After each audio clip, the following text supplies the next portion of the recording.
Remember po yung si Jesus fasted for 40 days. Nag-fasting siya ng 40 days to prepare His ministry. So ito na po yon. So after niya po fasting ng 40 days, walang pagkain, walang tubig, ay nagsimula na po yung kanyang mga ministry. So nag-preach na po siya ng gospel sa mga tao, pinreach niya yung kingdom ni Lord, and then nag-perform na rin siya ng mga miracles. Meron siyang mga pinapagaling ng mga tao, left and right. So, nagsimula yung ministry niya. So, definitely, wala pang mga disciples during this time. At yung time na yon, nakita natin, dun sa passage na binasa natin, na meron siyang mga tinuturo ang mga tao. So, nagpipreach na siya ng good news ng kingdom ni Lord, and then nakita niya yung dalawang bangka ni Simon. So, ang nangyari, papunta na sila. Siguro galing sila sa magdamag na panguhuli ng isda. And then nakita nakita ni Jesus, tinawag niya si Peter. Sabi niya, tungtong muna ako diyan. Siguro parang stage, no? Kasi marami siyang sinesharan ng good news. So hiniram niya yung bangka para siguro may stage siya. So after niya magturo, sinabi niya kay Peter, okay, alam ko wala kang huli, pero ilagay mo sa malalim na part at doon na nga inutusan ni Jesus, si Peter, na ihagis yung lambat nila. So, ang lesson po natin ngayon, gusto ko pong impart sa atin, following Jesus is not enough. So, hindi po sapat na tayo ay sumunod sa Panginoon na tayo lang, o mga pamilya lang natin. So, bakit hindi po siya sapat? Bakit hindi siya enough na tayo lang ang sumunod si Jesus? Okay, number one is because dapat may kasama tayong magbubuhat. Sabihin nyo nga po, kasamang magbubuhat. We need people to carry the load with us. It's not enough for us to be alone serving Jesus. Kasi alam po natin sa panahon ngayon, may bago ng term. Alam niyo yung term na spiritual, spiritual, not religious. Sinasabi nila, kaya ko naman mabuhay mag-isa. Kaya ko mag-serve, kaya kong mag-grow sa faith ko kahit ako lang. Hindi ko kailangan ng church, hindi ko kailangan ng organization, ng simbahan, hindi ko kailangan ng small group. Kahit ako lang ang magsimba, okay na ako doon. So doon po tayo nanggagaling. Yung point nga natin is para maintindihan na hindi po siya enough. Yes, possible mag-grow ka sa online services, pero hindi po sapat yon. So ngayon, paano natin malalaman dito sa passage na to, maintindihan na hindi talaga sapat mabuhay mag-isa? Number one, we need to understand, yun nga po, na kailangan may kasama tayong magbubuhat. Okay? We need people to carry the load with us. Okay, basahin po natin sa verse. Starting verse 4. Sabi doon, after magturo, sinabi ni Jesus kay Simon, dalhin mo ang mga bangka sa malalim na parte. Ito na yung sinabi ko kanina. Okay, tapos ihulog nyo yung mga lambat para makahuli ng isda. Okay? By the way, since nyo dito, na-experience nyo mangisda, fishing, may experience ba kayo? Talaga? Nanguli ka ng isda? Sa banig? Okay. Yung laruan. Okay. Since nyo dito, naka-experience na po kayo mangisda. Meron. Naka-experience na kayo. Good.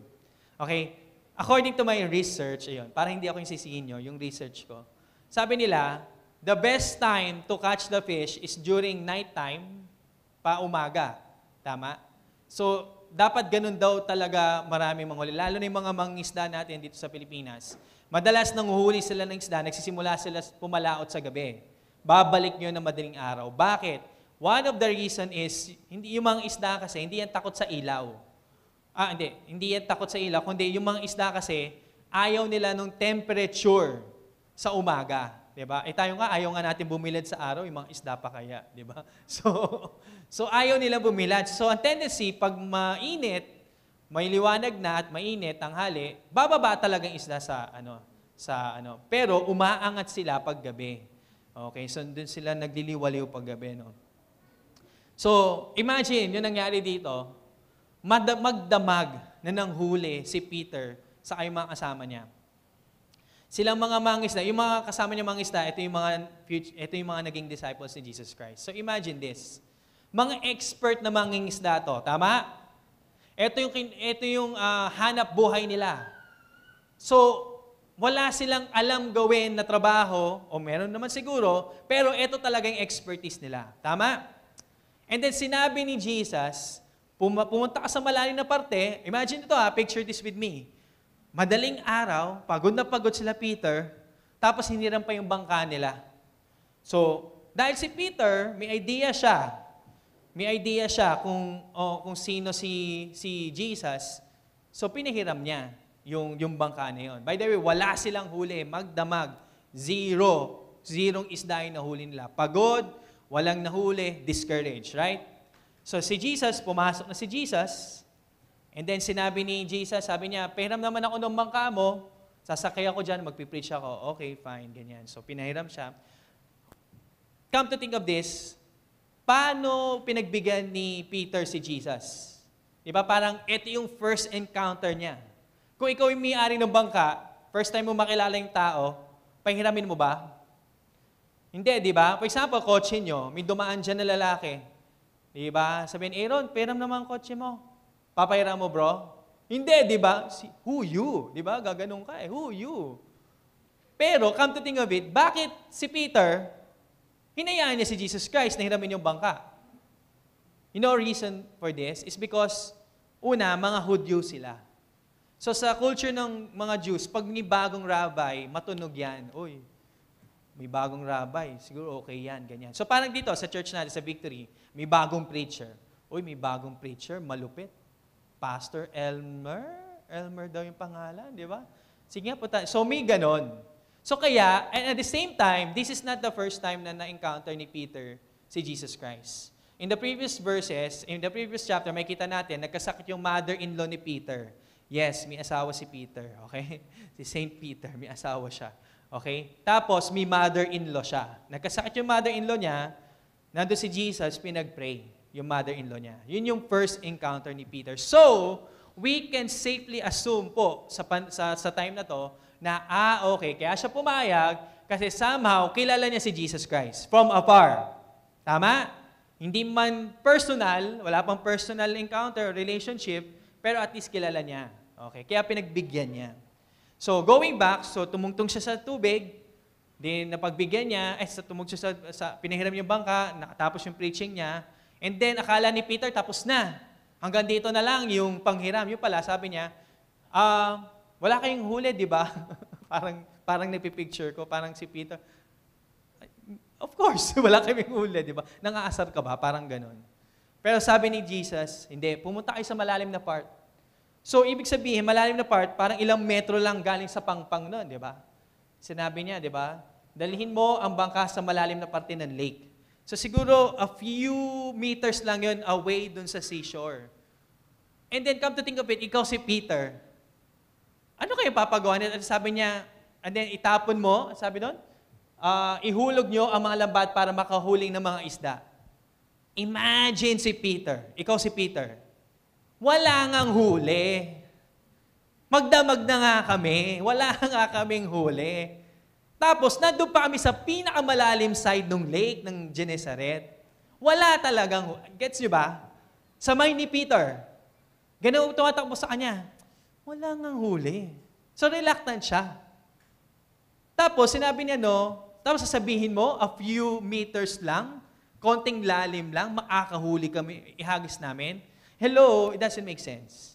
So we can assume here, and based on our observation, reluctant siya kasi sinabi niya, sabi niya, Master, magdamag po kami nagtrabaho pero wala kaming huli. So medyo repulsive siya. Medyo reluctant siya. Right? Pero ano sabi ni Peter? So kahit duda siya, o hindi siya sigurado, ano sabi niya? Nakalagay doon, sabi doon, pero dahil sinabi niyo, sige, ihuhulog ko ang mga lambat. So imagine, because ganun lang yung pagkakilala ni Peter kay Jesus Christ, kahit di niya kilala, kahit hindi nagme-make sense, kahit ang labo nung pinapagawa ni Jesus Christ, sumunod pa rin siya. Come on. How many of us sa buhay natin parang ganun tayo? Minsan may pinapagawa ang Panginoon sa buhay natin, ang labo, hindi natin maintindihan. It doesn't make sense at all because you used to live like this. Ganito yung buhay mo, ganito yung planado mo, may formula ka na. Pagdating sa pera, sa relationship, and then Jesus will tell you something to do otherwise. The opposite na nakasanayan mo. It doesn't make sense. Pero si Peter, anong ginawa niya? Sumunod siya. Nag-obey siya. You see, church, ano nangyari after niya mag-obey? Come on, ano nangyari? Ano nangyari? Na-receive niya yung miracle niya. We have to understand that miracles happen after we obey Jesus. Ang mga miracles ni Lord, nangyayari yan after nating sumunod sa Kanya. Kasi minsan tayo, mga tao, kailangan mag-make sense muna natin bago sumunod kay Lord, right?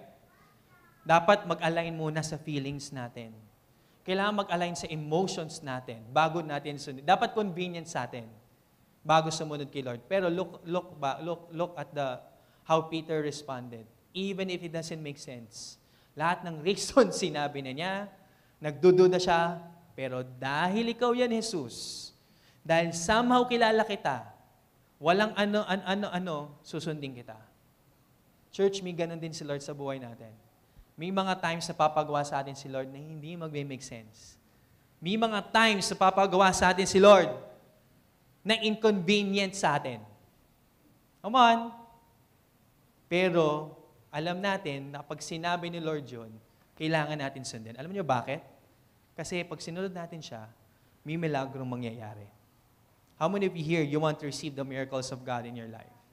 Come on. Do you want to receive the miracles of God in your life? Here's the secret.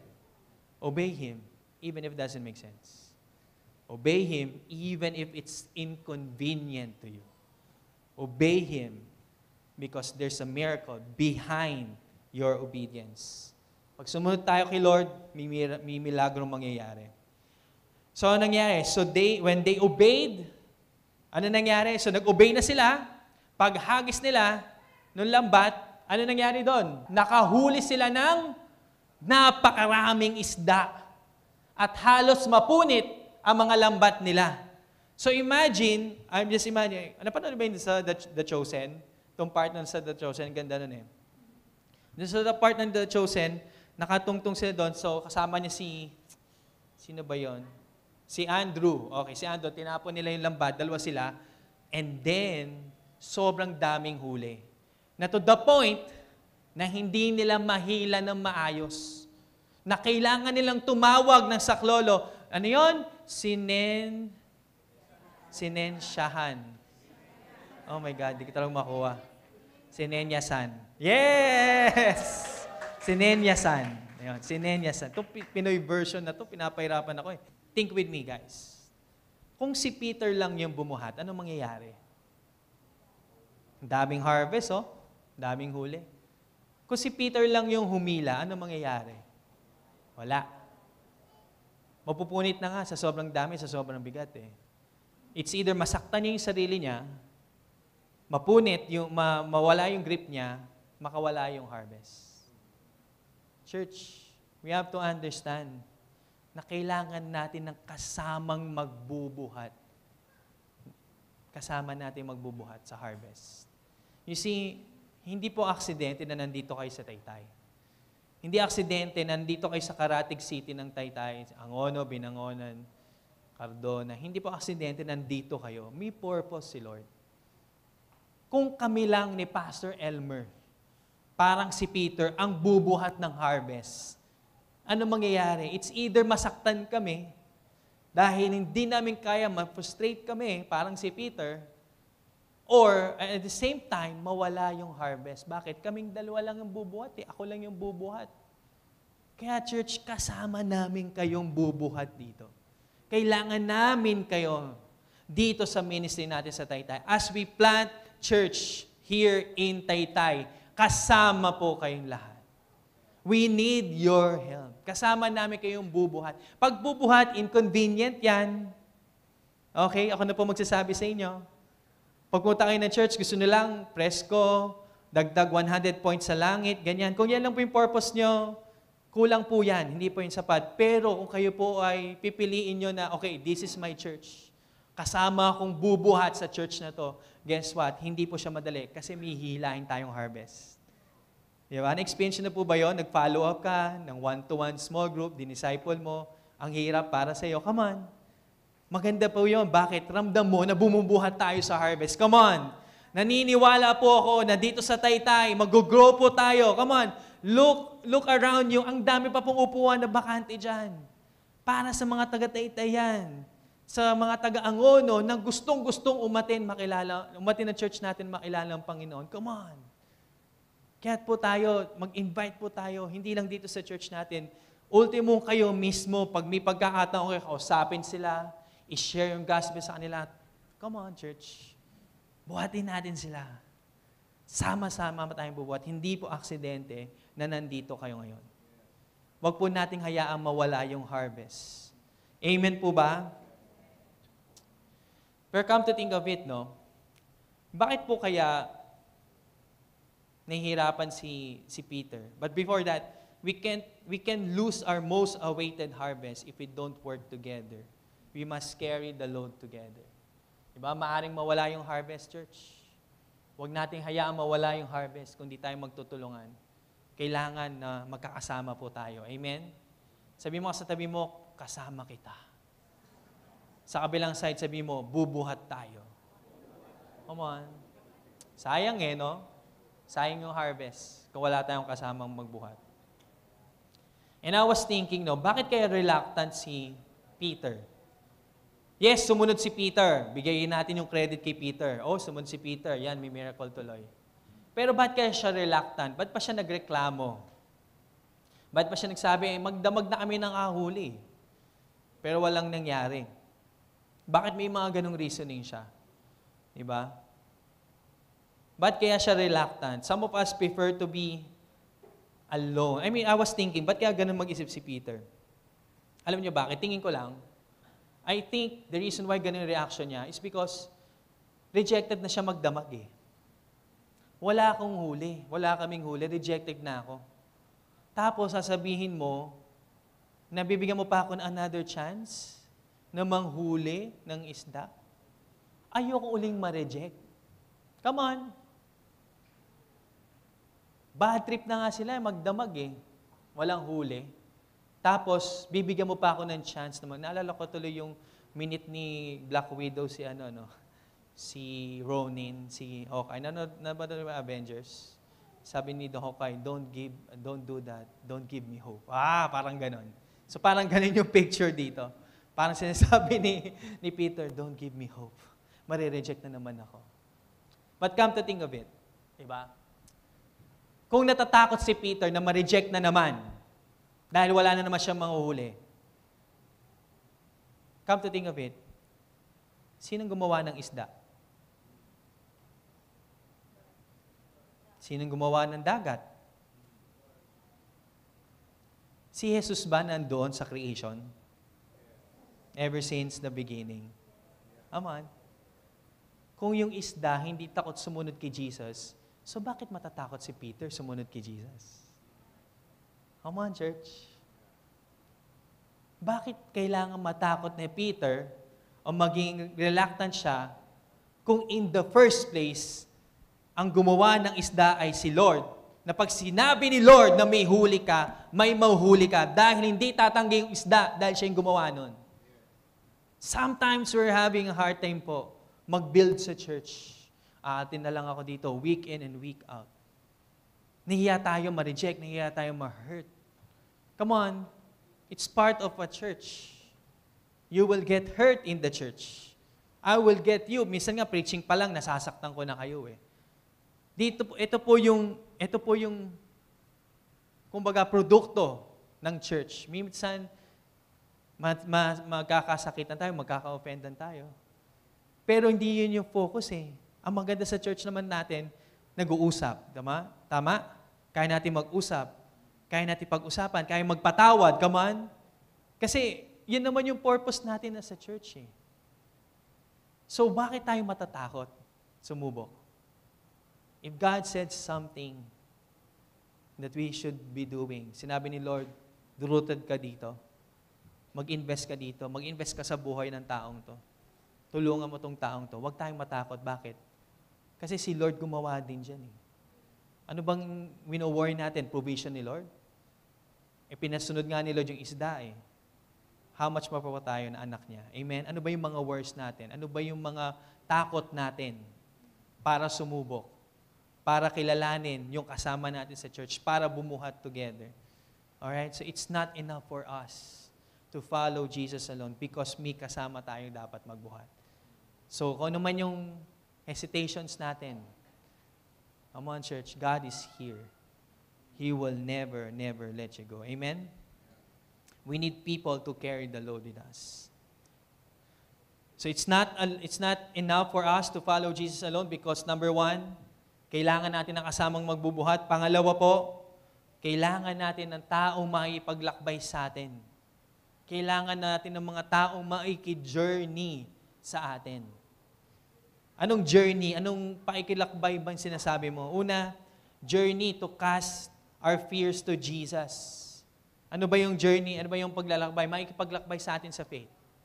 Ano ba yung paglalakbay na sinasabi natin na kailangan natin dito sa church? Na kailangan natin, as we follow Jesus, we need to journey with people. Journey with what? Journey in the faith. Journey against, to cast our fears to Jesus. Kasama natin ng mga tao maikilakbay sa atin sa faith. Tingnan nyo to. Sabi doon sa verse 8, But when Simon Peter, okay, nang makita ni Simon Peter ang nangyari, lumuhod siya sa harap ni Jesus at sinabi, lumayo ka sa akin, Panginoon, makasalanan po ako. Come on, let's focus on this verse. So nakita niya yung miracle. So doon niya na-realize na grabe, totoo pala to si Jesus. Totoo pala siya na Panginoon. At ano nangyari? Nagkaroon ng admission. Sobra siyang na mga, ikaw talaga ang tunay na Panginoon. At dahil doon, na-realize niya, ako po'y makasalanan. Lumuhod siya, Panginoon, patawarin mo ako, ako'y makasalanan. Kapag ikaw ay dumating sa punto na na-realize mo ikaw makasalanan, ganito yung reaction natin kay Lord. And another angle is, kapag nakita natin kung gaano ka-holy ang Panginoon sa buhay natin, doon natin na-realize na makasalanan tayo.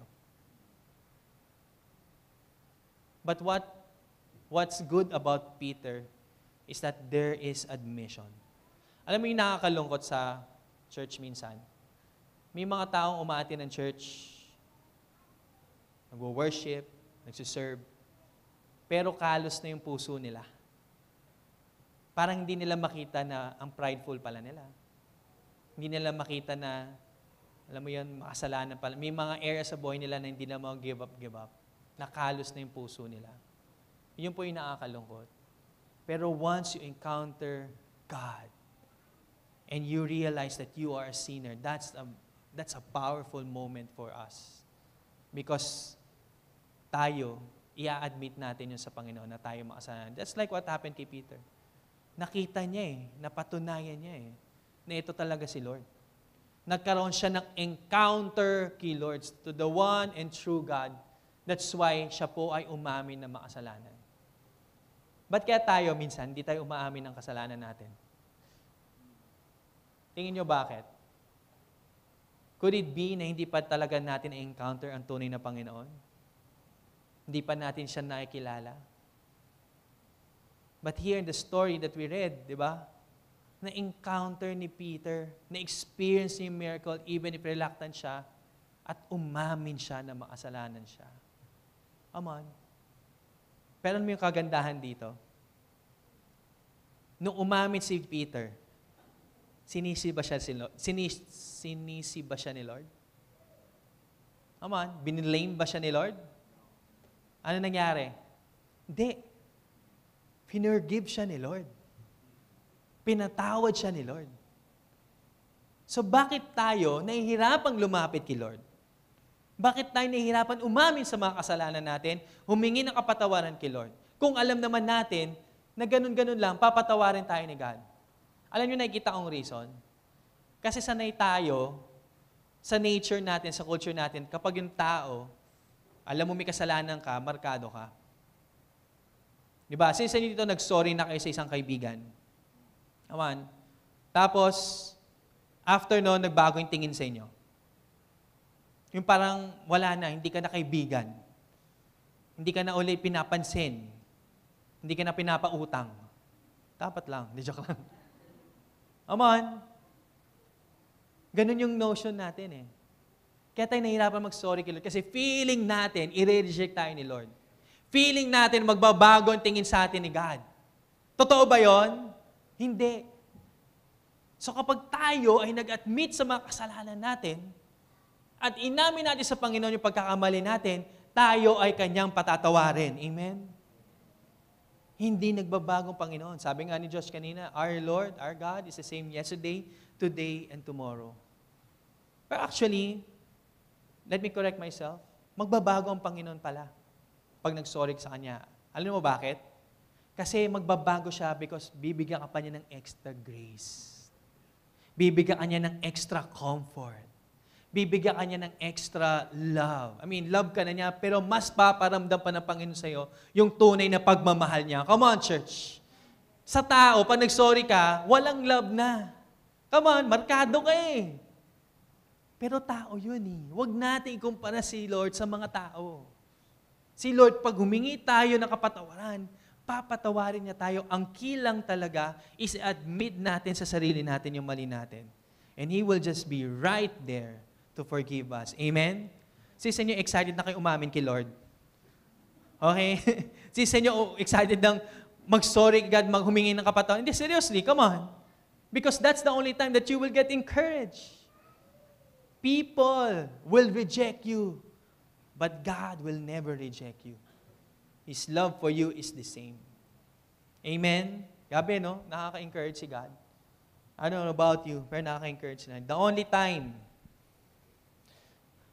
time that we can follow Jesus confidently is if we know that we are forgiven totally. Sa Tagalog, mas gaganahan tayong sumunod sa Panginoon kung alam na natin na tayo ay napatawad na. Napatawad ka na ni Lord. Umamin ka na eh. Nag-admit ka, napatawad ka na ni Lord. At dahil doon, mas gaganahan kang sundin siya sa buhay niya. Amen? What happens when someone tells you huwag kang matakot? It gives you confidence, right? Ayun sinasabi ni Lord dito. Pag humingi kang kapatawaran sa Kanya, huwag kang matakot. It gives us confidence. At hindi lang confidence, binibigyan din tayo ng confidence para magpatuloy sa mission niya. Ang sabi doon, huwag kang matakot, simula ngayon, mga tao na ang huhulihin mo. Pulis ba siya? Hindi, joke lang. Hindi lang. In English, okay? Do not be afraid. From now on, you will be catching men, not fish. Come on. Grabe, no? Umamin sa kasalanan, pinatawad, naniwala, inintrustan pa ng mission ni Lord. Come on. From now on, you will not be catching men, you will be catching fish. We have to understand, church, na ang key here dito, o ang pinakasusi dito, ay kung i-confess natin, aaminin natin na makasalanan tayo.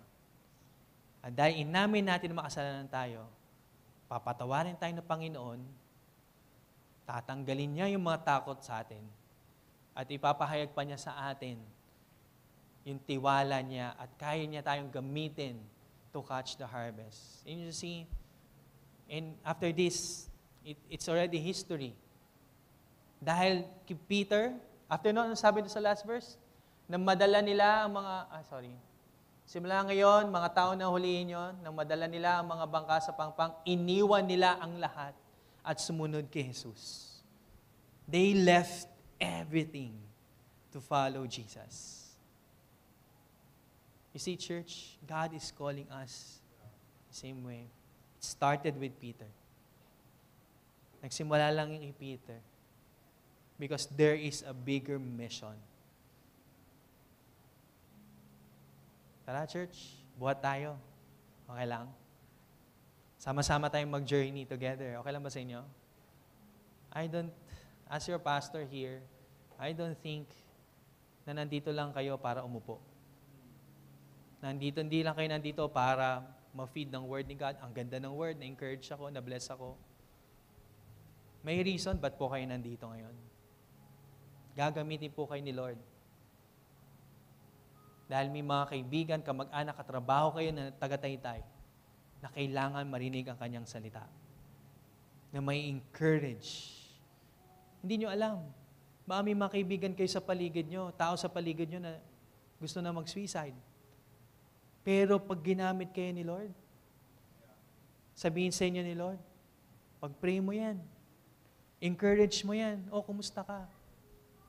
Kung ikaw ay manager dito o boss dito, hindi aksidente na binigyan ka ni Lord ng mga tao under your leadership.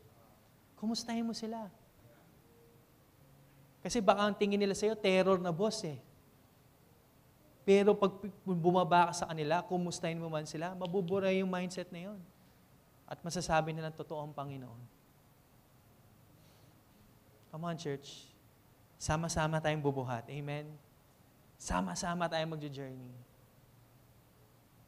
Ang luwag pa dito sa 2 p.m., oh. Marami pa tayong pwedeng isama sa Panginoon.